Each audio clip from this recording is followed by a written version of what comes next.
Hello दोस्तों, कैसे हैं आप सभी। आप सभी का मैं स्वागत करता हूं। सभी विद्यार्थी जुड़ जाइए, आप सभी का तहे दिल से स्वागत है। बज चुके हैं 11 और स्टार्ट करते हैं आज का सेशन मेंसुरेशन का पार्ट 2। और हम पढ़ने वाले हैं इस शानदार सेशन में बहुत कुछ नया और इंटरेस्टिंग। चलिए, अगर आप मेरे साथ पढ़ना चाहते हैं डिटेल में तो मेरा डिटेल कोर्स आपके लिए बहुत ही महत्वपूर्ण साबित होगा, चाहे वो किसी भी एग्जाम की आप प्रिपरेशन क्यों ना कर रहे हो। Like SSC, CET, bank, railway सभी के लिए है, लेकिन पढ़ना आपको ही पड़ेगा। ऐसा बिल्कुल भी नहीं होगा कि अगर आप उस कोर्स को ले लेते हैं तो ऐसे ही चमत्कार हो जाएगा कि आपके दिमाग में सारी चीजें अपने आप बैठ जाएंगी और ज्वाइन करते ही बैठ जाएंगी। ऐसा बिल्कुल भी नहीं होगा, ये बात ध्यान रखना। अगर आप इस बैच को ज्वाइन करते हो तो आपको अभी से ज्यादा मेहनत करनी पड़ेगी, लेकिन इतना मैं कह सकता हूं, अगर आपने ढंग से पढ़ाई कर ली तो आपकी गणित के जो कॉन्सेप्ट हैं इतने सॉलिड हो जाएंगे कि आपको हर क्वेश्चन का पहचान पता लग जाएगा कि यार इस क्वेश्चन में ये लगाना है और क्यों लगाना है। किसी और को भी बता सकते हो आप। चलिए, अगर हम आगे बात करें तो कैसे लेना है, गेट सब्सक्रिप्शन पर जाइएगा। एसएससी एग्जाम में 12 और 24 महीने का कोर्स ले लो। उसके बाद हैवे रेफरल कोड में साहिल 10 एज ए कोड लगा दो। जैसे ही साहिल 10 लगा के अप्लाई करोगे तो वैसे ही आपका जो कोड है वो अप्लाई हो जाएगा और आपको मिल जाएगा अधिकतम डिस्काउंट, जो कि इस महीने तक एंड तक रहने वाला है। ठीक है ना। तो साहिल 10 आपको कोड लगाना है जिससे कि आपको मैक्सिमम डिस्काउंट पाना है। आप बढ़िया तरीके से जुड़िए और अच्छी पढ़ाई करिए। अन्य किसी भी कैटेगरी में आप साहिल 10 कोड लगाकर मैक्सिमम 10% का डिस्काउंट पा सकते हैं, जो कि अनअकैडमी की फीस पर आपको मिलेगा। 8 फरवरी आज की तारीख है और आज catch the math number set number 42 चल रहा है। और आपको अगर एक प्रैक्टिस सेशन की जरूरत है तो यह एक परफेक्ट प्रैक्टिस सेशन है, जहां पर आप सभी एग्जाम की प्रैक्टिस को बखूबी कर सकते हैं और अपने आप को चेक कर सकते हैं कि भाई मैं काबिल हूं, मैं डेली डेली रिवाइज कर रहा हूं। अगर आपको रिवीजन में प्रॉब्लम है, अगर आपको कोई भी चैप्टर समझ में नहीं आता है या कोई चैप्टर के क्वेश्चन आप नहीं बना पा रहे हो, तो सबसे बढ़िया सेशन है कैच द मैथ, जहां पर आपको रेगुलर बेसिस पे मैं प्रैक्टिस करवा रहा हूं। और एक सेट लगाने से क्या होता है, हर चैप्टर का कुछ ना कुछ रिवाइज होता रहता है, तो फायदा ही फायदा है। तो आप जरूर ज्वाइन करें, ये फ्री सेशन है जिसका लिंक आपको कमेंट बॉक्स में मिल जाता है। साहिल 10 कोड लगाकर आप अनअकैडमी पर चलने वाली जितनी भी मेरी फ्री मॉक टेस्ट हैं और स्पेशल क्लासेस हैं वो देख सकते हैं। सर कैसे देखेंगे, आइए बताइए।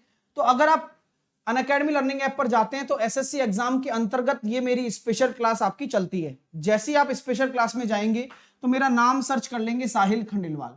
जैसे ही सर्च करेंगे मेरी प्रोफाइल आ जाएगी, उस प्रोफाइल को कर लेंगे फॉलो और इस पे कर देंगे मेरे नाम पे क्लिक। और नाम पे क्लिक करने पर मेरी प्रोफाइल खुल जाएगी। मेरी प्रोफाइल खुलने के बाद स्पेशल क्लासेस में जाकर सी ऑल पर चले जाना।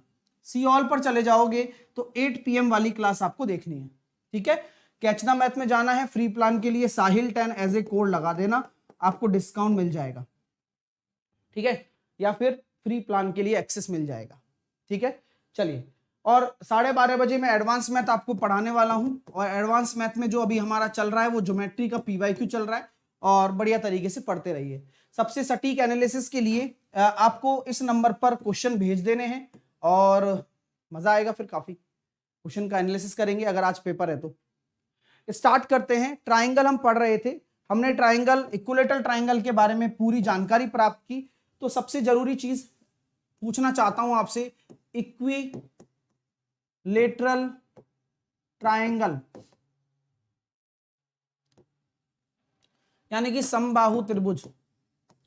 तो किसी भी समबाहु त्रिभुज की एरिया और हाइट का अनुपात कितना होगा, बताएं। किसी भी समबाहु त्रिभुज की एरिया और हाइट का अनुपात क्या होने वाला है, जल्दी से मुझे बताएं।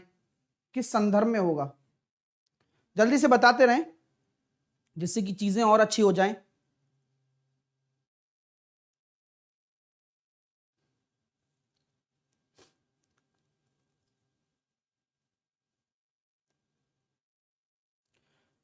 तो सर काफी इंटरेस्टिंग है। आइए देखिए, आपको मैं ये कहना चाहूंगा कि इक्विलेटरल ट्राइंगल का जो एरिया होता है, तो सर एरिया को आप कैसे लिखोगे, √3a² / 4। और अगर हाइट को लिखना चाहते हो तो किसे लिखोगे, √3a/2। और अगर आप इसको काटा पीटी कर लोगे तो फाइनली निकल कर आएगा a/2। यानी कि अगर डायरेक्टली अगर आपसे संबंध पूछा जाए, डायरेक्ट कुछ भी दे रहे हो आंसर, कुछ भी, मतलब किसी का सही आंसर ही नहीं बैठ पा रहा है, बताओ क्या दुविधा है, बताओ। अरे भाई कॉन्सेप्ट तो समझो ना, मैंने एरिया और हाइट का रेशो पूछा है तुमसे, और कोई 1:1 बता रहा है, कोई 2:1 बता रहा है, भाई ऐसा किसने बोला तुमसे? आप सिंपली इसको सॉल्व करो ना। एरिया की जगह √3a² / 4 रखो और हाइट की जगह √3a/2 रखो, सॉल्व करो, a/2 आंसर आएगा। ठीक है भाई, साइड भी तो होगी ना कोई, तो यहां जो a है ये आपकी क्या है, समबाहु त्रिभुज की भुजा है, साइड है।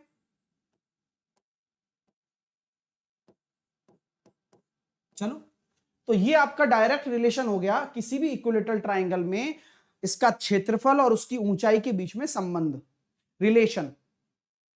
आइए आगे अगर हम बात करते हैं कि अगर किसी इक्विलेटरल ट्राइंगल की अगर हम चर्चा कर रहे हैं, तो उस चर्चा का विषय ऐसा है कि अगर इस इक्विलेटरल ट्राइंगल में मैं अधिकतम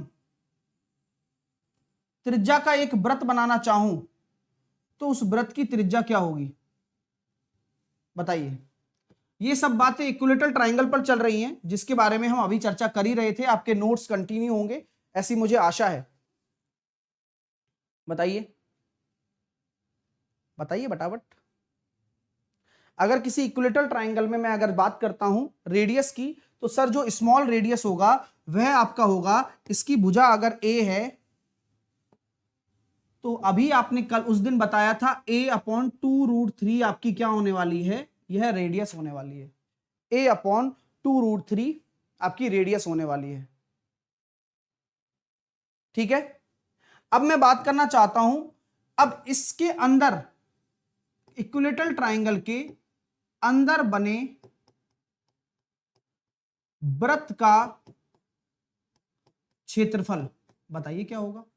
यानी कि आपको इन सर्कल का एरिया निकालना है, एरिया ऑफ इन सर्कल, अंतःवृत्त का एरिया क्या होगा। अच्छा, बाल कटवा लिए पूछ रहे हो या बता रहे हो, तो बताओ पहले, कि मतलब मेरे को पता नहीं है या फिर तुम्हें पता है, तुम पूछ रहे हो मेरे से कटवा लिए, फिर मैं कहूंगा हाँ, फिर तुम्हें लगेगा हाँ लग तो रहा है। तो बात क्या है, मतलब कोई इशू ही नहीं है, जब जो चीज दिख रही है प्रत्यक्ष है वो तो अब इस खामोखा के क्वेश्चंस के चक्कर में आप चीजों को समझ नहीं पाएंगे फिर, है ना, तो ध्यान दें समझने पर। तो अंदर वाले वृत्त, अंदर बने वृत्त का क्षेत्रफल क्या होगा, बताइए क्या होगा भाई। पाए छोटा r², भाई एरिया तो यही होता है, पाई की वैल्यू ये रही, आर की वैल्यू क्या रखोगे, a/2√3 का होल स्क्वायर, ये हो जाएगा आपका πa²/12। तो क्या हो जाएगा, πa²/12। क्लियर है, समझ में आ गई सब, कि अगर इसके अंदर बने, अगर मैं वृत्त का एरिया निकालना चाहूं, तो यह कितना हो जाएगा, πa²/12। बहुत कॉमन चीज है। अब इसके बाद में अगर आगे चलता हूं और इसी पर मैं आगे विचार करता हूं थोड़ा सा, तो विचार बड़ा ही प्यारा होने वाला है। आइए देखिए, अगर मैं इसके अंदर एक अंतःवृत्त बना रहा हूं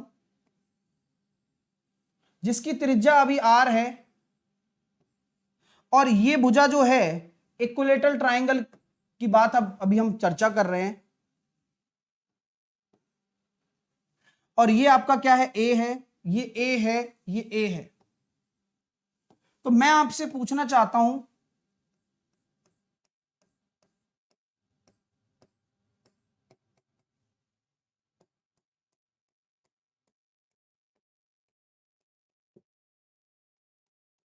इस छायांकित भाग का क्षेत्रफल क्या होगा, बताइए। Area of shaded region,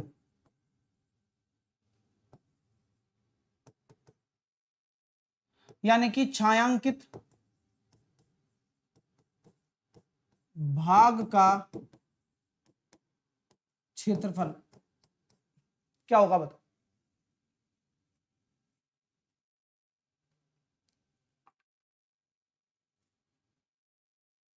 Shashi कह रहे हैं सर आपने आर बराबर ए अपॉन 2√3 कब बताया?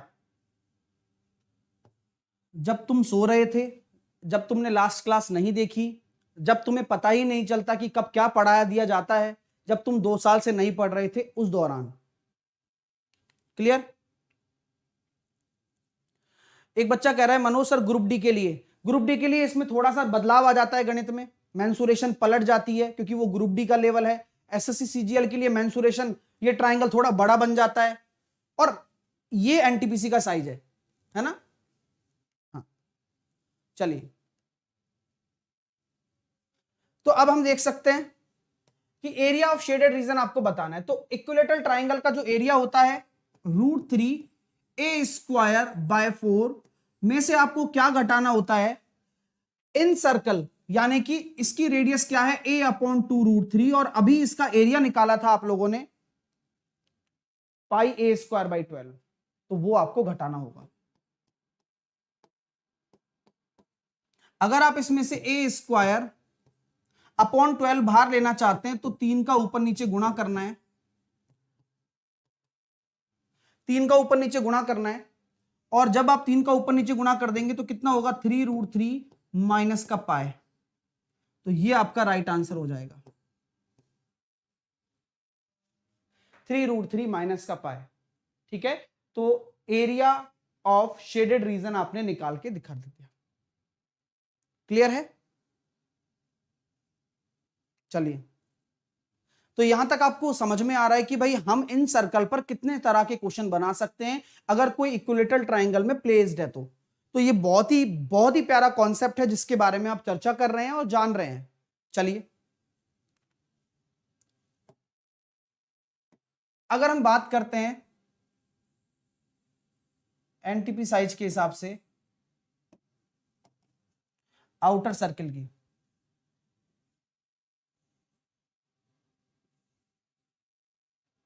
ठीक है, तो अगर मैंने ये सेंटर माना तो इसमें तो सब सेम ही रहता है, और अगर मैं इस तरह का एक ट्राइंगल मान रहा हूं वो भी इक्विलेटरल ट्राइंगल है, लेकिन अब जो रेडियस कंसीडर होगी इस केंद्र से इसके वर्टेक्स तक होगी, यानी कि ये ए है, ये बी है, ये सी है, तो आप मुझे बताइए आउटर रेडियस क्या हो जाने वाली है? बाह्य त्रिज्या।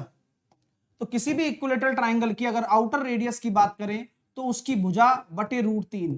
हां, हम ये जरूर कह सकते हैं कि R/R का जो रेशो होता है वो 2:1 होता है केवल और केवल इक्विलेटरल ट्राइंगल में।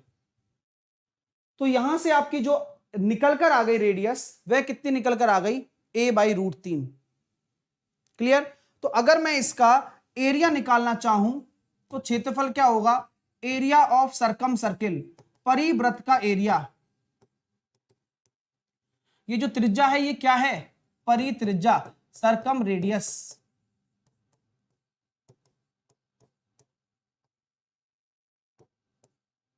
तो सर्कम सर्किल निकालना है, यानी कि परिवृत्त का क्षेत्रफल अगर निकालना हो तो वो कितना हो जाएगा? चलिए, तो सर वही सेम कॉन्सेप्ट आप फॉलो करेंगे यहां पर, πr² और r की वैल्यू a/√3 यहां आप रख दोगे, का स्क्वायर कर दोगे तो πa²/3। तो यहां से दो कॉन्सेप्ट निकल कर आते हैं कि जब अगर किसी भी समबाहु त्रिभुज में अगर उनकी त्रिज्याओं का अनुपात 2:1 है तो उनके क्षेत्रफलों का अनुपात क्या हो जाएगा? परिवृत्त और अंतःवृत्त के क्षेत्रफल का अनुपात हो जाएगा 4:1, जो कि दिख भी रहा है। ये πa²/3 है और ये πa²/12 था। अनुपात निकालेंगे तो वही 4:1 होता है, और ये उस वजह से भी सत्य है कि त्रिज्या जो है एरिया में r² के प्रोपोर्शन में होती है। ठीक है, चलिए, तो यहां तक आपको क्लियर हो गया। अब मैं आपसे इसी में भी वही कॉन्सेप्ट पूछना चाहूंगा, एरिया ऑफ शेडेड पोर्शन।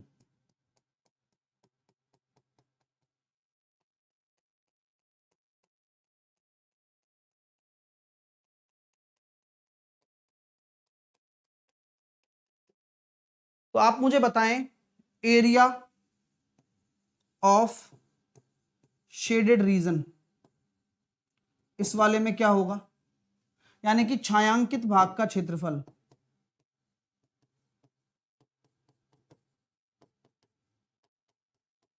क्या हो जाएगा भाई, पाई आर स्क्वायर, जो कि इसकी रेडियस होने वाली है, जो कि कितनी होगी, ये आपके सामने पूरा मतलब √3a²/4 इक्वलेटर। अब ये बड़ा है, पता है ना, वो वाला बड़ा है, क्योंकि इस बड़े में ये अंदर त्रिभुज स्थित है, तो वो आपका बड़ा होगा। अब अंदर वाले में ये ट्राइंगल बड़ा था, तो अब सर्कल बड़ा है, और उसके अंदर ये एरिया आपको माइनस करना है, जो कि इक्वलेटरल ट्राइंगल का है, √3a²/4। तो ये आपका हो जाएगा राइट आंसर। ठीक है, √3a²/4। समझ में आ रहा है ना। इसमें से सर्कल में से क्यों माइनस किया, इसको फील करिए। सर आपने दिखा दिया है साफ साफ कि ये सर्कल जो है ये बड़ा है और इसके अंदर ट्राइंगल है, तो बड़े में से ये एरिया आप घटा दिया, तब जाके ये शेडेड पोर्शन निकल गया। और सिमिलर में यहां सर्कल अंदर था और ट्राइंगल बाहर था, तो ट्राइंगल के एरिया में से आपने सर्कल का एरिया घटाया, अंतःवृत्त का। ठीक है, चलिए अब आगे चलते हैं अगले कॉन्सेप्ट की तरफ, अगले प्रस्थान करते हैं अगले कॉन्सेप्ट की तरफ। अगर मैं आपसे बात कहना चाहता हूं कि ये मेरा एक इक्विलेटरल ट्राइंगल है। अब इस इक्विलेटरल ट्राइंगल में बहुत सारी चर्चाएं होती हैं कि मान लीजिए इस बिंदु पर एक पर्टिकुलर रेडियस का एक सर्कल बनाया जा रहा है। ये तो यूपीएससी के हिसाब से बन गया, छोटा करना पड़ेगा।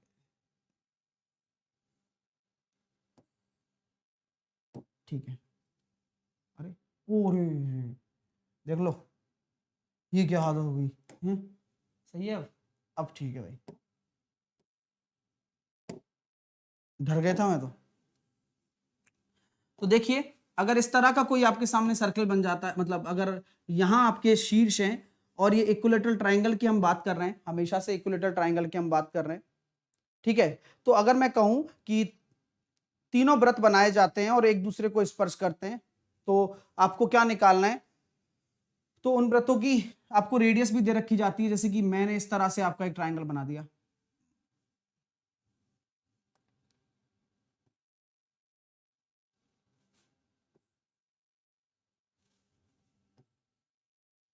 समझ में आ रही है बात, इस तरह से। चलिए, तो अगर मैं आपसे कहता हूं कि भाई ये आपका एक इक्विलेटरल ट्राइंगल है, ए बी एंड सी, और ये आपकी रेडियस है आर और आर, आर और आर, आर और आर, तो बताइए आप मुझे कि इस वाले रीजन का एरिया क्या होगा।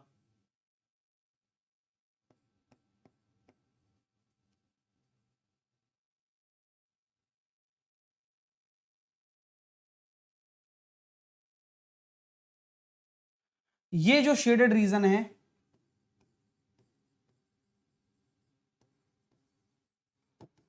इसका एरिया क्या होगा। ध्यान रखना, ये शेडेड रीजन ऐसा बोला जा सकता है कि तीन वृत्त एक दूसरे से टच हो, तो उनसे बने हुए एक शेडेड रीजन का एरिया बताएं।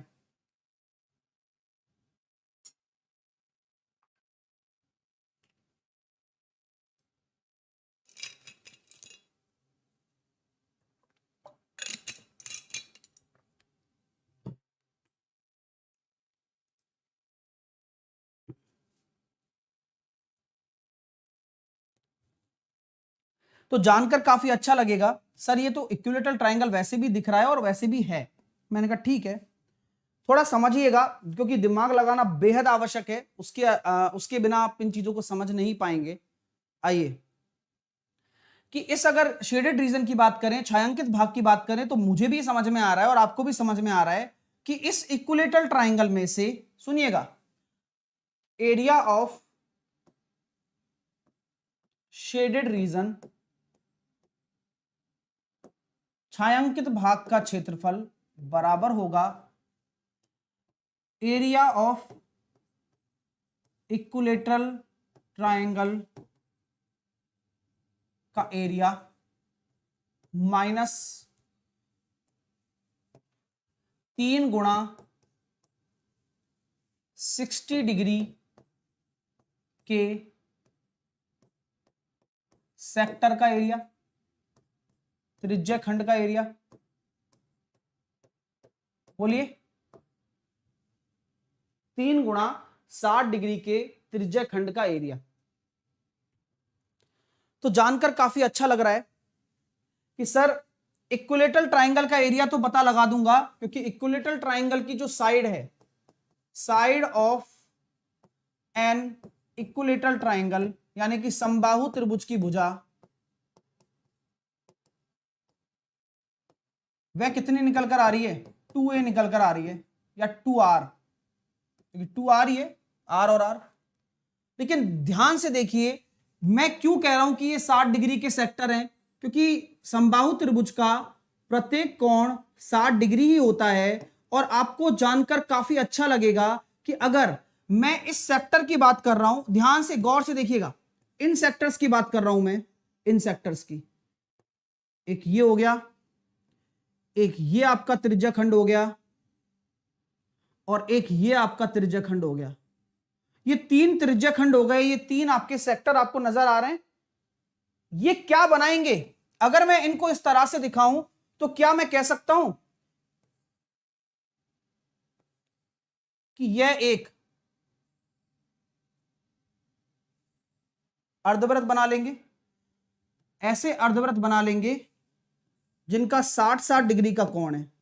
भाई तभी तो 180 बनेगा रैखिक कोण युग्म के हिसाब से। अगर ये आपका सेंटर है, मैंने इन 3 हिस्सों को निकालकर यहां पर रख दिया, तो मैं ये कह सकता हूं कि सर 180 डिग्री बन रहा है और 360 का पूरा वृत्त होता है, यानी कि ये एक तरीके से अर्धवृत्त बन रहा है और हर किसी की त्रिज्या क्या है? r है। तो आपको कहीं कोई तकलीफ ही नहीं है, क्योंकि प्रत्येक बिंदु से अगर परिधि तक की दूरी समान हो तो समान रेडियस के 3 सर्किल को अगर मिला दिया जाए तो यह एक अर्धवृत्त बन गया। ठीक है, तो सिंपल सी बात है, क्या मैं कह सकता हूं आप लोगों से कि यहां पर अगर आपको समबाहु त्रिभुज का क्षेत्रफल पता है तो वह क्या हो जाएगा? √3 a की वैल्यू 2r का होल स्क्वायर बटे 4, क्योंकि a की वैल्यू भुजा 2r है तो a स्क्वायर बटे 4 होता है, माइनस क्या मैं कह सकता हूं? पाए r स्क्वायर बटे 2, क्योंकि ये 3 गुणा 60 डिग्री का मतलब 180 डिग्री हो गया, यानी कि ये एक सेमी सर्कल हो गया, और सेमी सर्कल का एरिया क्या होगा? जिसकी रेडियस r है, पाई r स्क्वायर बटे 2। तो ये आपका इस बीच वाले शेडेड रीजन का एरिया निकल कर आ गया।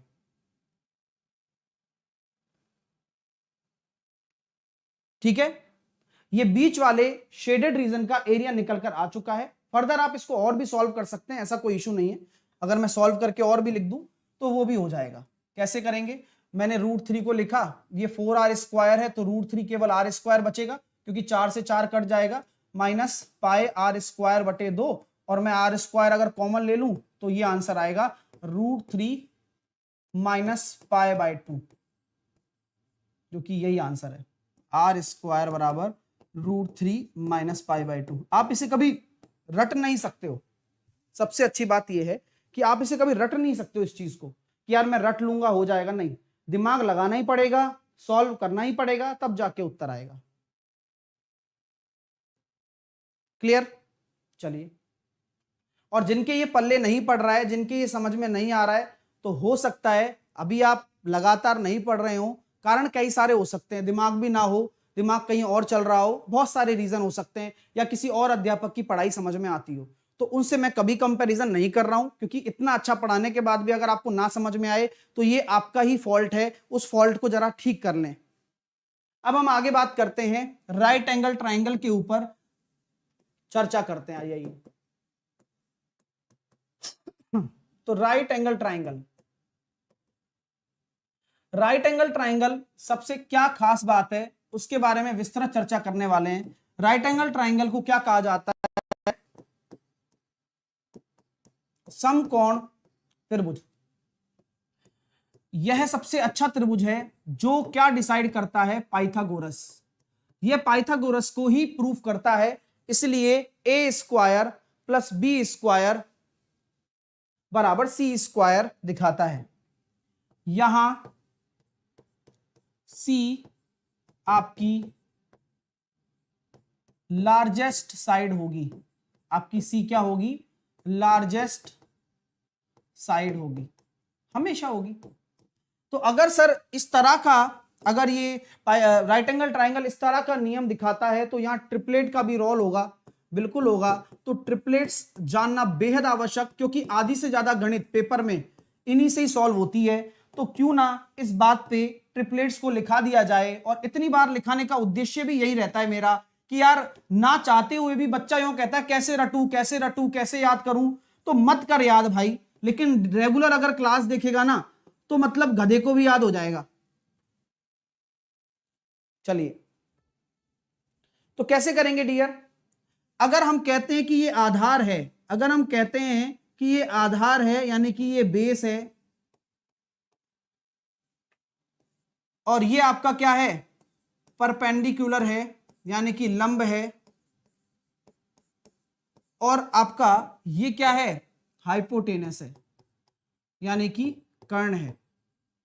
तभी तो मैंने बोला कि एक सबसे बड़ी भुजा होती है, यहां मैं इसको सी लिख देता हूं जिससे कि आप कंफ्यूज भी ना हो, वैसे कोई फर्क नहीं पड़ता है, वो तो दिमाग वाले की बात है बस।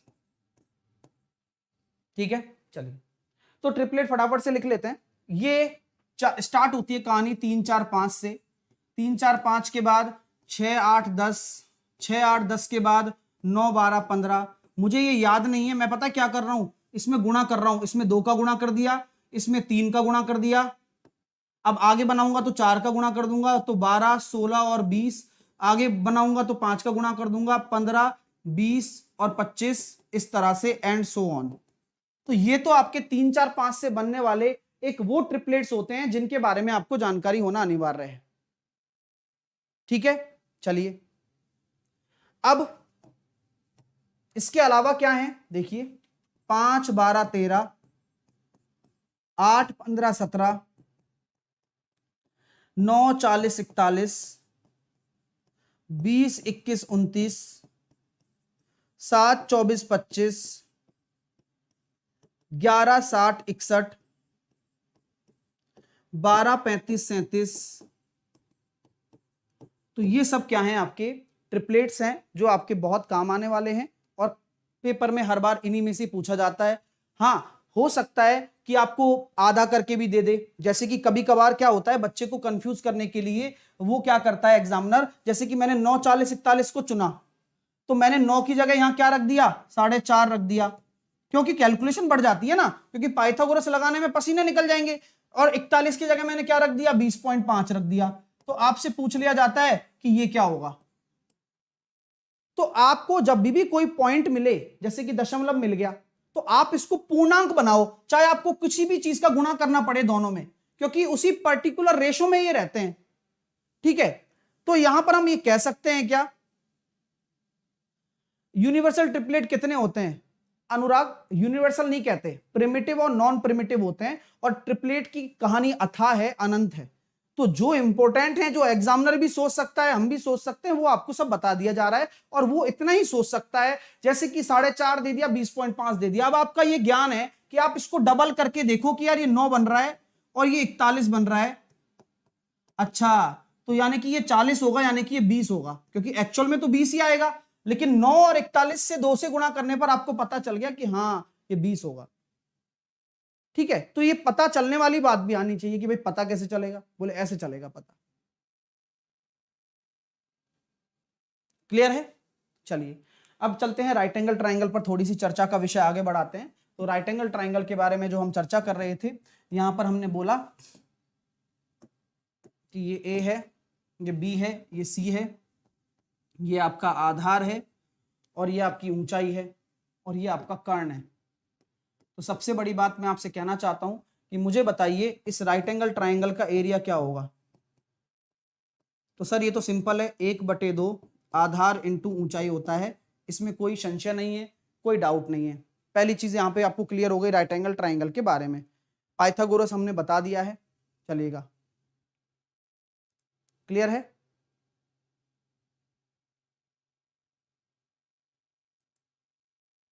आइए अब हम आगे चर्चा करते हैं सर, बिल्कुल करते हैं। अगर इस राइट एंगल ट्राइंगल में मैं सबसे बड़ा एक स्क्वायर रखना चाहूं, सुनिएगा, अगर इस राइट एंगल ट्राइंगल में मैं सबसे बड़ा स्क्वायर प्लेस करना चाहूं, largest square, largest square place करना चाहूं, यानी कि सबसे बड़ा मैं वर्ग रखना चाहता हूं, तो मुझे बताइए इस वर्ग की भुजा क्या होगी? क्योंकि अगर वर्ग रखूंगा तो ये वर्ग की भुजा भी तो निकालनी पड़ेगी, क्योंकि सबसे बड़े वर्ग का साइड पूछ सकता हूं, एरिया पूछ सकता हूं, पेरीमीटर पूछ सकता हूं। भाई मेरी मर्जी, मैं कुछ भी पूछूं, क्योंकि मैं तो एग्जामिनर हूं।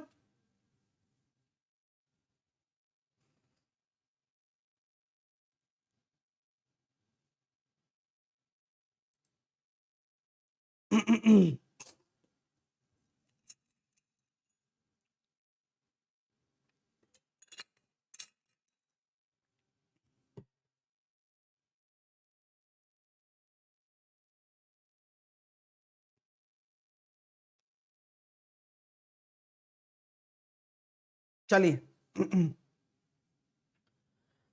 सर, काफी कॉमन चीज है, अभी हम आपको 5 सेकंड के अंदर अंदर इस चीज के बारे में क्लियर भी करेंगे कि भाई कैसा क्यों होता है, कारण क्या है। ठीक है, आइए समझते हैं कि जो अगर ये साइड होगी ना, तो आपकी जो साइड ऑफ ए स्क्वायर होगी वो किसके बराबर होती है?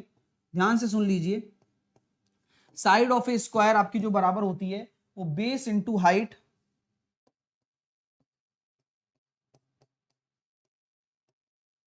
Upon base plus height. Base into height upon base plus height के बराबर होती है। अगर नाम के साथ लिखना चाहूं तो BC into AB upon AB plus BC। ये चीज UPSC, CAT, JET, GMAT, railway, SSC सभी के लेवल पर पूछी जा सकती है कि आपकी आधार के सापेक्ष में, आधार के सापेक्ष में बने हुए स्क्वायर का ही क्षेत्रफल अधिकतम होता है। ठीक है, आधार के सापेक्ष में बने हुए स्क्वायर का क्षेत्रफल ही अधिकतम होता है। बेस को हम आधार कहते हैं, ऊंचाई को हाइट कहते हैं। ये भी नहीं पता है तो दिक्कत ही दिक्कत है जीवन में, है ना। चलिए, सीडीएस में भी बहुत बार आता है। तो साइड हम निकाल सकते हैं, साइड मैंने निकाल दिया है। ठीक है, तो आधार इंटू ऊंचाई बटे आधार प्लस ऊंचाई, एरिया हो जाएगा भुजा स्क्वायर, क्योंकि अगर मैं इसको भुजा मान रहा हूं ए, तो भुजा स्क्वायर, और पेरीमीटर हो जाएगा 4A। तो ये काफी इंटरेस्टिंग फैक्ट है। आया कैसे सर? आने के लिए भी बहुत आसान काम है, इसको ज्योमेट्री में हम क्लियर करेंगे, जहां पर मैं आपको थोड़ा सा एक हिंट देना चाहूंगा समझदार लोगों के लिए, क्योंकि जिनको समझ में आना होगा इसी से ही आ जाएगा, और जिनको नहीं समझ में आना होगा किसी से भी नहीं आएगा। तो चलिए, चलो बता ही देता हूं कि कैसे आया, आइए समझ ही लेते हैं। अगर मैं बात करना चाहूं कि ये मेरा A है, ये मेरा C है, ये मेरा B है, यहां पर इसके सामने आप मानते हैं कि भाई आपने अगर x निकालना है, क्योंकि आपने बोला है कि ये आपका सबसे बड़ा स्क्वायर है जो आप प्लेस कर रहे हो अंदर, मैंने कहा बिल्कुल बोल रहा हूं, तो इसकी साइड आपने x मान ली। अगर ये आपने x मान लिया तो ये हिस्सा कितना हो जाएगा बताओ, क्योंकि A के सामने की भुजा पूरी A होती है, A के सामने की भुजा पूरी A होती है, B के सामने की भुजा B होती है, और C के सामने की भुजा C होती ही है।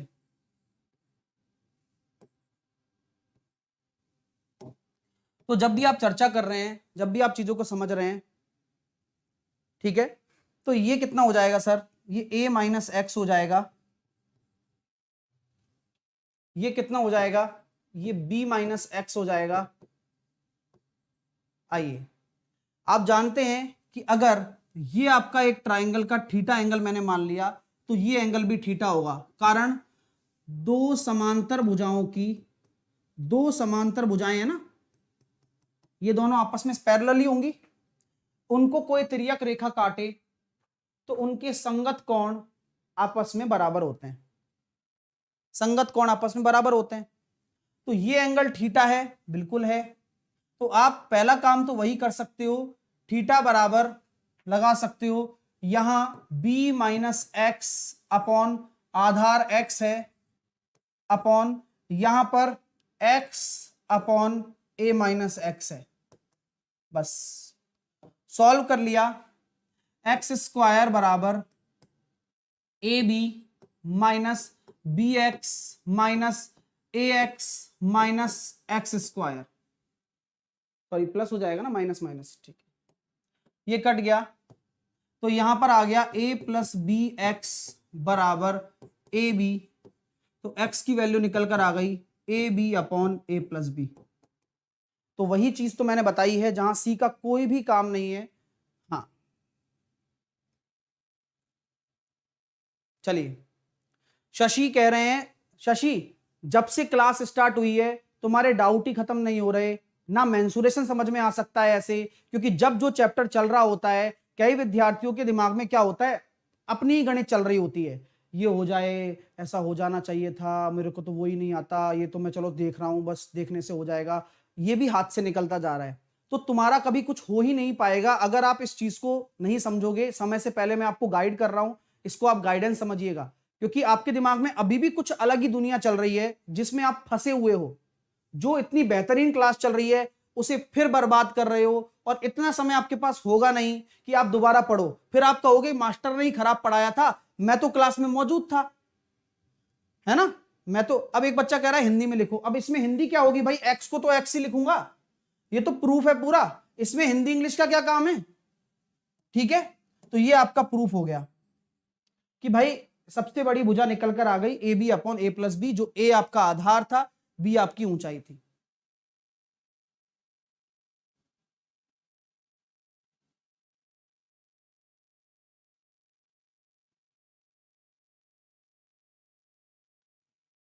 चलिए, है ना, क्योंकि जब कोई चीज हम अच्छा पढ़ रहे होते हैं और जिनका इंटरेस्ट नहीं होता उनको मजा भी नहीं आता है, क्योंकि उनको क्या पता इस चीज की वैल्यू की। जब उस चीज की वैल्यू के, जब क्लासरूम में बैठकर 15-15 हजार रुपए में मैथ पढ़ाई जाएगी, तब उनको उसकी वैल्यू पता लगी कि अच्छा ये 15,000 की क्लास में बैठ के पढ़ रहा हूं, है ना।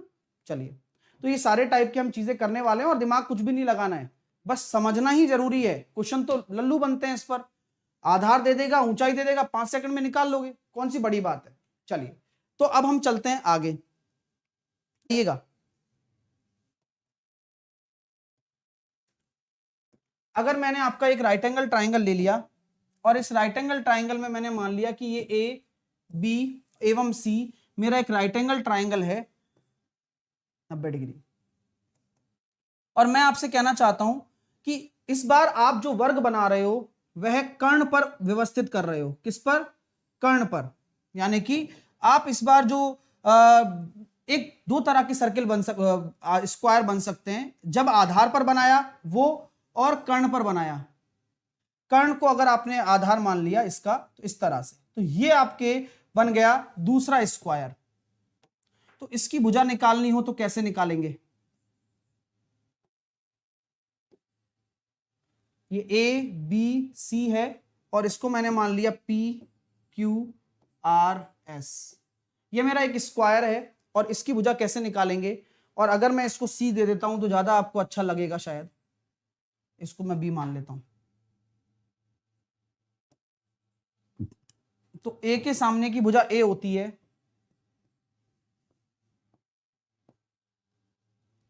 बी के सामने की भुजा बी होती है, ए के सामने की भुजा ए होती है, बी के सामने की भुजा बी होती है।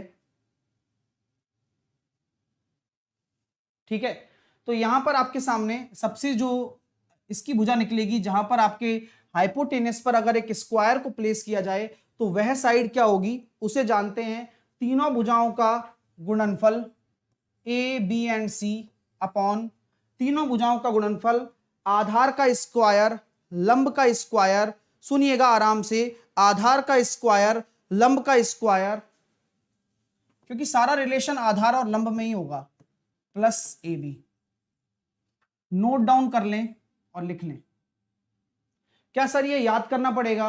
जी हाँ, पेपर में ये दोनों ही चीजें याद करनी पड़ेंगी। क्वेश्चन इस पे पूछा जाएगा सबसे बड़ा लार्जेस्ट स्क्वायर, तो आंसर आपका ये सारा होने वाला है, जो कि आसान भी है, पूछा भी जा सकता है। लेकिन किसी किसी एग्जाम में, जैसे कि सीडीएस हो गया और अलग लेवल का एग्जाम हो गया और उससे ऊपर लेवल का एग्जाम हो गया, तो उस लेवल के एग्जाम में आपसे यह भी पूछा जा सकता है कि अगर किसी स्क्वायर को मैं हाइपोटेनस बेस बनाते, हाइपोटेनस पर घेरूं, तो उसका भुजा क्या होगी? तो आप इस तरह से निकाल सकते हैं। ठीक है, चलिए अब चलते हैं आगे, आगे की तरफ हम प्रस्थान करते हैं। आइए, राइट एंगल ट्राइंगल की हम चर्चा कर ही रहे हैं, तो उस चर्चा पे पूरा हम कोई भी एक भी चीज फैक्ट नहीं छोड़ने वाले हैं। आप भी थोड़ा सा ध्यान दीजिए, मैं भी आपको बता रहा हूं कि अगर ये आपका ए है, ये आपका बी है, ये आपका सी है, तो ए के सामने की भुजा ए, बी के सामने की भुजा बी और सी के सामने की भुजा सी। अगर मुझे बताना हो इन सर्कल क्या होगा, यानी कि इन रेडियस क्या होगा, इस राइट एंगल ट्राइंगल के अंदर मुझे अगर अंतः त्रिज्या निकालनी हो तो क्या होगा? इस राइट एंगल ट्राइंगल के अंदर मुझे अंतः त्रिज्या निकालनी हो तो मैं कैसे निकालूंगा, बताइए।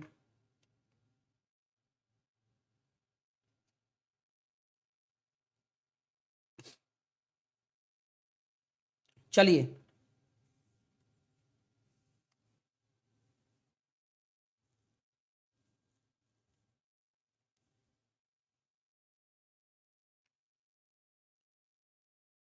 चलिए, ए प्लस बी माइनस सी अपॉन 2। एक तो ये होता है आधार प्लस लंब माइनस कर्ण बटे 2, या फिर यूनिवर्सल फॉर्मूला डेल अपॉन एस। डेल यहां पर एरिया है, जो कि मैंने कल भी बताया था, और एस बराबर आपका सेमी पेरीमीटर, अर्ध परिमाप।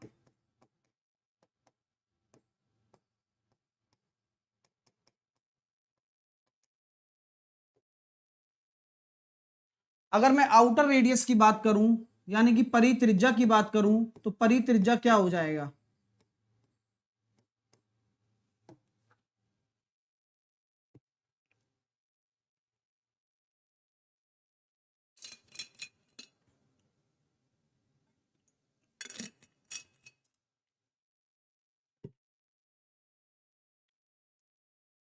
तो जो परित्रिज्या होगी वो हमेशा आपके कर्ण का आधा होगी, यानी कि हाइपोटेनियस का आधा होगी।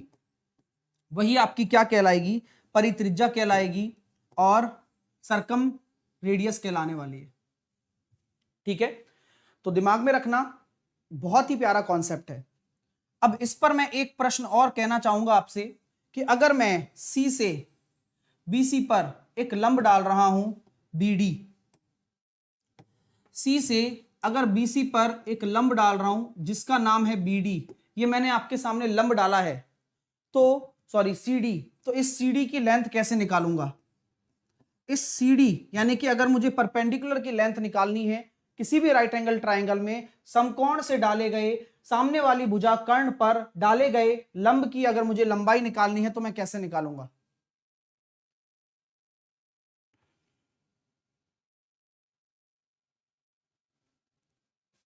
इसको हम एबीसी अपॉन 4 डेल्टा भी बोल सकते हैं, यूनिवर्सल फॉर्मूला है ना। तो सर ये भी आसान काम है, क्योंकि जब आप बताते हो कि आपने राइट एंगल ट्राइंगल का एरिया देखा, तो राइट एंगल ट्राइंगल का क्षेत्रफल क्या होगा? 1/2, आधार आपका बीसी है और आपका जो लंब है यानी कि ऊंचाई है वो आपका एसी है। अगर मैं इसको इक्वल कर दूं, और भाई कोई भी त्रिभुज हो एरिया तो एरिया रहेगा, और मैं अगर इसको आधार मान लूं, एसी को, ए बी को मैं आधार मान लूं, तो देखिए जरा, तो क्या मैं कह सकता हूं क्या कि ए बी को आधार मानने पर 1/2 ए बी को आधार माना, और ऊंचाई कितनी है? सी डी, और यही मुझे निकालना है, तो 1/2 से 1/2 चला जाएगा, तो आंसर कितना आ जाएगा? आधार इंटू लंब बटे कर्ण, A C A B, B C A C upon A B. ठीक है, B C A C upon A B. ठीक है, तो कॉमन सेंस वाली बात है, चीजों को आप अपने दिमाग में रखिए। सीडी आप इजीली निकाल सकते हैं अगर आपके सामने भुजाएं गिवन है। ठीक है, चलिए अब चलते हैं आगे की विषय पर चर्चा करते हैं और आगे की कॉन्सेप्ट पर हम बात करने वाले हैं। अब टॉपिक डाल लीजिए आइसोसेलेस ट्राइंगल।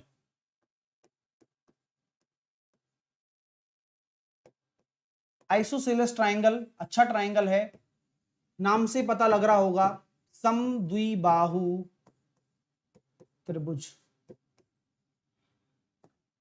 एक ऐसा त्रिभुज जो आपको सबसे कम देखने को मिलता है, या फिर आप इसको देखना ही नहीं चाहते हो। क्यों? पता नहीं क्यों,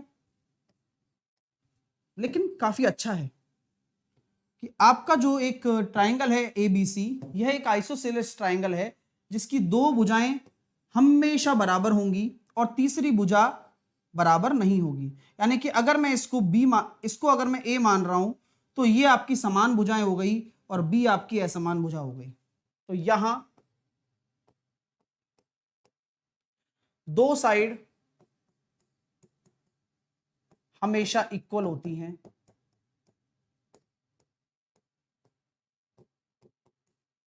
अब जानकर आपको काफी अच्छा लगने वाला है कि जब दो साइड आपकी इक्वल होती हैं तो कॉमन सेंस बताओ, किसी भी एक ट्राइंगल में अगर आपकी दो भुजाएं इक्वल हो तो क्या उनके सामने की कोण बराबर नहीं होंगे? क्या बिल्कुल होंगे सर। यानी कि एक नया फैक्ट आपको सीखने को मिल रहा है ना। अब ये सामने की कोण बराबर हो गए, मान के चलिए अगर मैं एक परपेंडिकुलर डाल दूं, ऐसे बता रहा हूं क्योंकि ये जो चीजें हैं ये आप सीख जाओ समय पर तो ज्यादा बढ़िया है। अगर मैंने ये परपेंडिकुलर डाल दिया, सुनना मेरी बात, अभी मैंने ये परपेंडिकुलर डाल दिया, मुझे हाइट के बारे में जानना है, तो आप मुझे एक चीज बताओ, ये 90 है, ये थीटा है, तो क्या ये 90 माइनस थीटा नहीं होगा क्या? हाँ होगा, क्यों नहीं होगा? तो क्या ये 90 माइनस थीटा नहीं होगा क्या? क्यों नहीं होगा? होगा। तो कहने का मतलब क्या है, किसी भी आइसोसेलेस ट्राइंगल में, है ना, आपका जो लंब है कोण समद्विभाजक का काम करता है। मजा आ गया? आपका जो लंब है वो कोण समद्विभाजक का काम करता है, तो क्या यहां एंगल बाइसेक्टर थ्योरम नहीं लग जाएगी क्या? ए बी अपॉन, अगर मैं इसको डी मान रहा हूं, A B upon B D, A B upon B D बराबर A C upon D C. क्या बात है सर, तो ये बहुत ही प्यारा कॉन्सेप्ट मैंने आपको बता दिया। यानी कि जब कभी भी आपसे कोई रिलेशन पूछा जाए तो आप 2 मिनट में बता सकते हैं, क्योंकि ये अगर आपने बोल रहे हो कि सामने वाली भुजाएं बराबर हैं तो कोण भी बराबर होंगे। अगर मैंने 90 डिग्री डाल दिया तो दोनों तरफ ही लंब होगा 90 90। अब 90 ये है तो ये न कि कितना हो जाएगा 90 माइनस थीटा, अपने आप ही हो जाएगा, क्योंकि तीनों कोणों का योग कितना होना चाहिए 180 हो रहा है ना, तभी तो होगा 90 90 180, थीटा से थीटा कट गया तो एंगल बाइसेक्टर भी हो गया। अगर एंगल बाइसेक्टर है तो एंगल बाइसेक्टर थ्योरम क्या होती है, इसका इससे अनुपात इसका इससे अनुपात के बराबर होता है। मजा आ रहा है?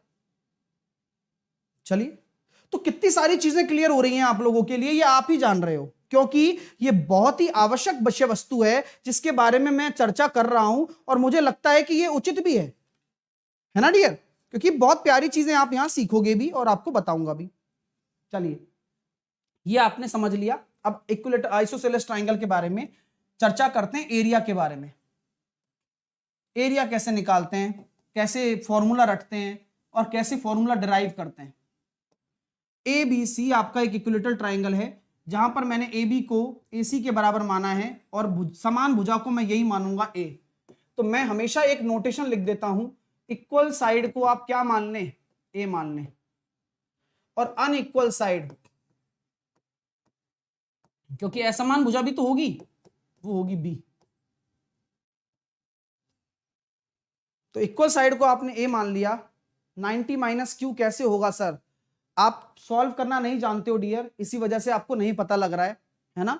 आप एक बार ट्राई करिए, आप अपना दिमाग लगाइए। अगर नहीं लगा सकते हो तो कोई बात नहीं है, क्योंकि जब तक आप नहीं लगाओगे तब तक आप खुद नहीं सीख पाओगे। अभी मैं बता दूंगा 90 माइनस थीटा ऐसे होता है, अभी मैंने बताया भी था, लेकिन कोशिश करो कि त्रिभुज के तीनों कोण 180 होने चाहिए। अगर मैं इसको x मान लूं तो इन दोनों का योग 180 के बराबर करूं। अच्छा, तो 90, 180 में से ये 90 जाएगा तो 90 और माइनस थीटा, तो ऐसे आएगा ये। लेकिन दिमाग लगाना आपको ही पड़ेगा, कोशिश आपको ही करनी पड़ेगी, तब जाके आप एक मुकाम तक पहुंच पाएंगे। और जिनसे लाइक नहीं हो रहा है, शायद आप पसंद नहीं कर रहे होंगे, वो बात अलग है, लेकिन बस बढ़िया पढ़िए और लाइक भी जरूर करिएगा, क्योंकि अच्छा लगता है सारी चीजें जब आपको कंटेंट दिया जा रहा है तो आप बेहतरीन पढ़ सकते हैं। तो अभी मैं जस्ट चर्चा भी तो कर ही रहा था इस बारे में आपसे कि अगर मैं लंब डाल दूं, ओहो लंब डाल दिया सर आपने, तो अगर वो चीज आपको ना पता हो तो कभी आप जिंदगी में ना कर पाओ एरिया निकालना। तो इसकी हाइट क्या है वो पता नहीं, लेकिन क्या मैं कह सकता हूं कि ये जो BD होगा ये B/2 होगा? हाँ या ना बोल दो। ये बराबर भागों में बट जाएगा, बटेगा नहीं बटेगा बताओ? ये बराबर भागों में बट जाएगा। चलिए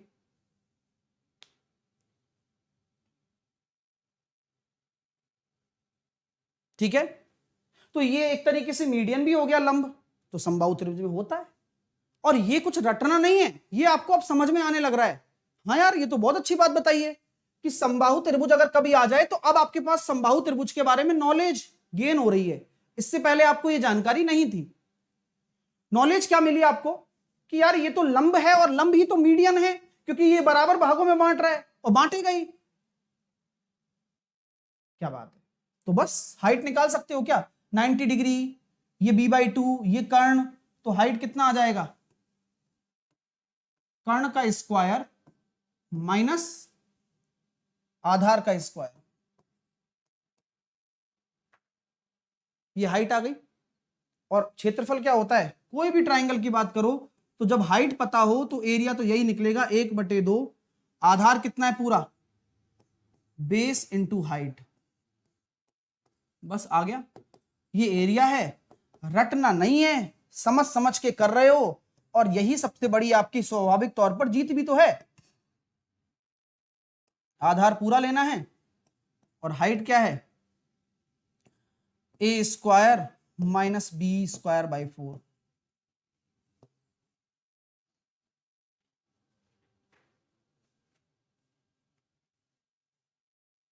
क्लियर हो रहा है?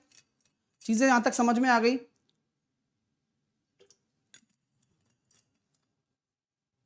सुरेंद्र कह रहा है क्षेत्रमिति का फास्ट वीडियो कहां से देखें? देख लो, समझ में नहीं आएगा लेकिन। और फास्ट वीडियो देखना है तो मेरा फॉर्मूला रिवीजन वाली क्लास देख लो, 10 सेकंड यानी 10 मिनट में पूरा क्षेत्रमिति 2D और 3D खत्म करवा रखा है उसमें। लेकिन क्वालिटी के लिए क्वालिटी पढ़नी पड़ेगी। और देखो, डिजर्व भी नहीं करते हो आप यार, जो जिनको पढ़ने में मजा नहीं आ रहा है, आप डिजर्व भी नहीं करते हो। रियलिटी बता रहा हूं, इस कंटेंट को आप डिजर्व नहीं करते हो। जो लोग समझ में नहीं आ रहा, जो लोग ऐसे सोच रहे हैं कि क्या हो रहा है, नहीं करते हो, एक्चुअल बात है। तभी तो आपको कोई भी जो टीचर 5 मिनट की वीडियो बनाता है, 10 मिनट की वीडियो बनाता है, वो पसंद आते हैं अक्सर आपको। मेरा कोई भी लेक्चर आपको ऐसा नहीं मिलेगा 11 बजे वाली क्लास में जो 1 घंटे 1.5 घंटे से कम हो, और वो भी लगातार। सोचो कि ट्राइंगल कोई 2 घंटे में पढ़ा सकता है क्या? और अभी तो बहुत कुछ बाकी है, अभी तो क्वेश्चन कराने बाकी है। कोई नहीं पढ़ा सकता ट्राइंगल 2 घंटे में, लेकिन मैं पढ़ा रहा हूं आपको 2 घंटे में। और सोचो कि कितना कुछ ये जिंदगी में नहीं सीखा होगा, ये प्रूफ नहीं पता होगा, ये ट्रिपलेट्स, ये सारी चीजें एक साथ एक जगह एक नोट्स में मिलना बहुत बड़ी बात है। चलिए, लेकिन कोई जरूरत नहीं है, जो आवश्यक है उसके लिए है ये सब। तो आगे हम चलते हैं, और ये हमने डिस्कस कर लिया। तो इक्विलेटरल ट्राइंगल इतना ही है, ज्यादा कोई खास इसमें चर्चा भी नहीं की गई है। और इसके बारे में अगर पेरीमीटर की बात करें तो कितना होगा, इक्विलेटरल ट्राइंगल का परिमाप की बात करें तो कितना होगा?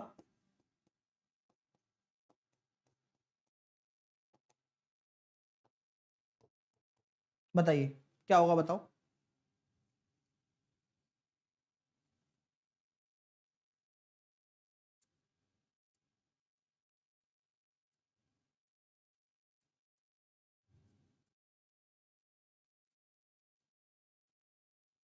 तो क्या हम ये कह सकते हैं क्या पर, तो 2a + b, सिंपल। मैं कभी कभी देखता हूं जैसे कोई ऐसे कहता 10 मिनट में मेंसुरेशन खत्म। अब मैं गया उस वीडियो के नीचे, मैंने कमेंट देखे, तो मेरे को ऐसा फील होने लग जाता है यार कि भाई साहिल तुम तो कुछ कर ही नहीं रहे हो, दुनिया के बेस्ट टीचर तो ऐसे पढ़ाते हैं 10-10 मिनट में। मेरे को कभी कभी ऐसा लगता है, मैं घबरा जाता हूं, मैंने कहा ये क्या 10 मिनट में। और area of triangle Aadhaar into ऊंचाई, और क्या कहते हैं क्वाड्रिलेटरल का एरिया तो गायब ही था। खैर, तो चीजें बहुत कुछ हैं, है ना। तो समझने योग्य बात है, आप समझिए, क्योंकि कितना कुछ होता है पढ़ाने के लिए, पढ़ाने वाला तो क्या क्या पढ़ा सकता है। खैर चलिए भाई, यहां तक आपने सीखा, यहां तक आपने जाना। अब आते हैं आगे।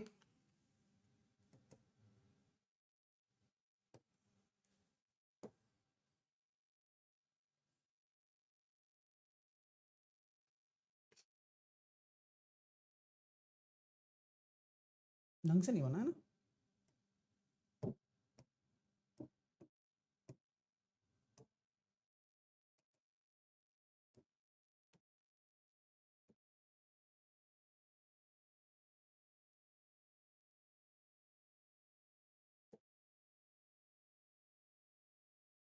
चलो, ऐसे नहीं बनवाएगा, ऐसे बनवाएगा।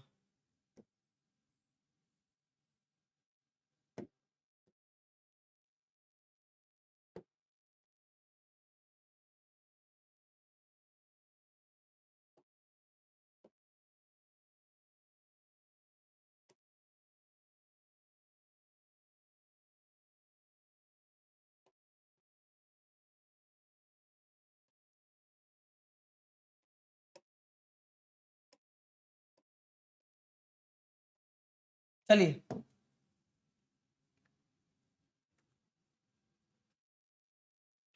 तो ये एक हेक्सागन है। क्या है ये? हेक्सागन है। और हेक्सागन में भी कौन सा हेक्सागन है? रेगुलर हेक्सागन है। कौन सा? रेगुलर। रेगुलर मतलब जिसकी सभी भुजाएं बराबर हों।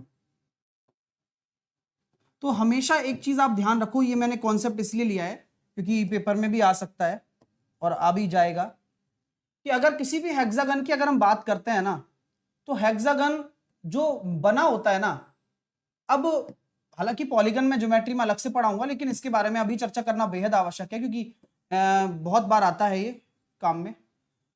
तो हेक्सागन के जो अगर हम एरिया की बात करें ना, तो हेक्सागन का प्रत्येक कोण 60 डिग्री होता है। अगर आपको नहीं पता तो कोई बात नहीं, आप कैलकुलेट भी कर सकते हैं। और अगर ये 60-60 डिग्री हो जाता है तो सिंपल सी बात है, ये मतलब 120 होता है तो कोण समद्विभाजक बन जाता है, क्योंकि रेगुलर हेक्सागन है। और यहां पर अगर मैं इसको कैलकुलेट करता हूं तो 6 हमारे इक्विलेटरल ट्राइंगल आएंगे। 1 2 3 4 5 6। तो एक रेगुलर हेक्सागन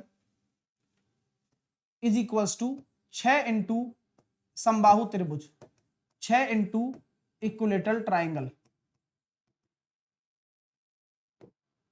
एक हेक्सागन बराबर, रेगुलर हेक्सागन बराबर, यानी कि एक षटभुज जो होता है, एक सम षटभुज की अगर मैं बात करूं तो सम षटभुज आपका 6 समबाहु त्रिभुज के बराबर होता है। तो एरिया की टर्म में भी होगा।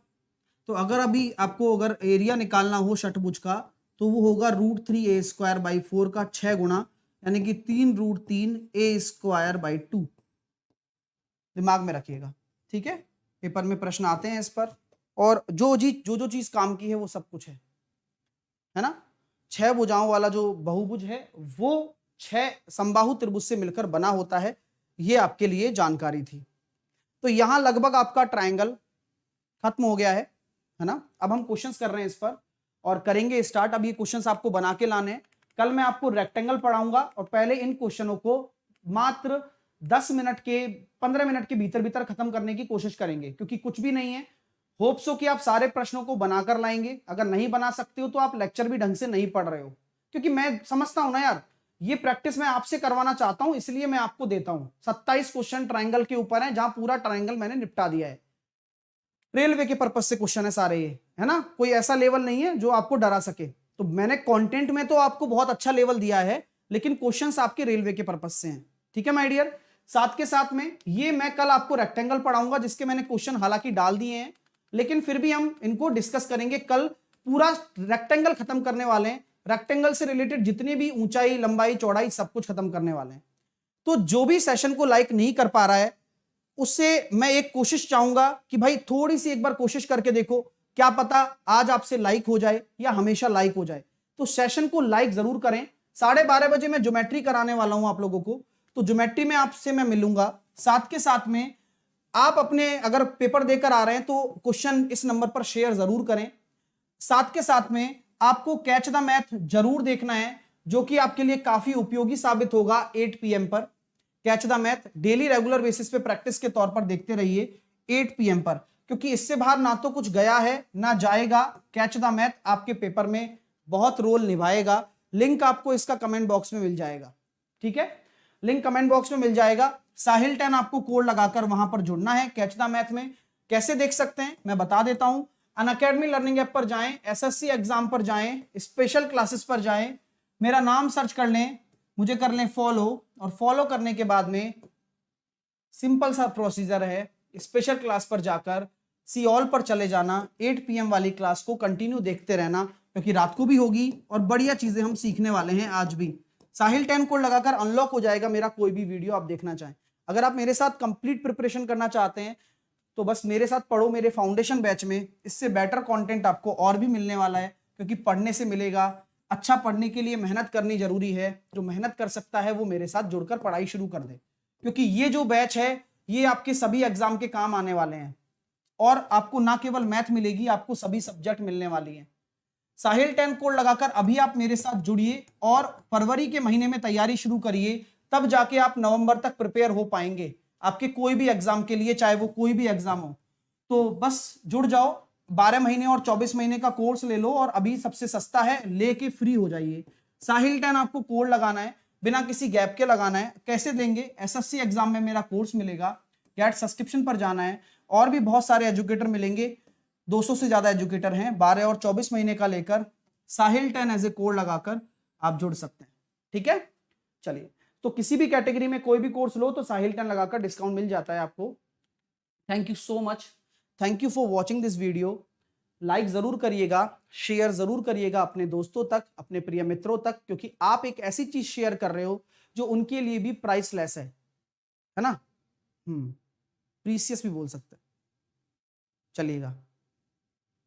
तो हालांकि इंसान तो वही परख समझ सकता है जो परिस्थितियों से गुजरा है, वो पहले पढ़ चुका है, या फिर उसको ऐसा नहीं मिला हो, तो वो ही समझ पाएगा। तो लाइक और शेयर करिए, वो आपके काम आने वाली हैं चीजें, और मजा आएगा आपको, है ना। थैंक यू सो मच, मिलते हैं 12:30 बजे अगली क्लास में। तब तक के लिए टेक केयर, खुश रहिए, तंदुरुस्त रहिए, मस्त रहिए, और इसी तरह से पढ़ते रहिए। होमवर्क को पूरा करिए, जिससे कि रेगुलर प्रैक्टिस हो सके। कोई कुछ 1 रुपया खर्च करने की आवश्यकता नहीं है बाजार में, ठीक है, क्योंकि मैं आपको जो कंटेंट दे रहा हूं वो सबसे बेस्ट कंटेंट है, ठीक है। होमवर्क के क्वेश्चन की जो PDF है वो मैं नीचे डाल देता हूं कमेंट बॉक्स में, वहां से आप डाउनलोड कर लिया करो। थोड़ा सा समय लगता है, कंप्रेस करता हूं, डाउनलोड करता हूं, बहुत टाइम लगता है, ठीक है। तो थोड़ी देर बाद आती है, तो उसमें थोड़ा वेट किया करो। Okay, take care, love you all, have a nice day.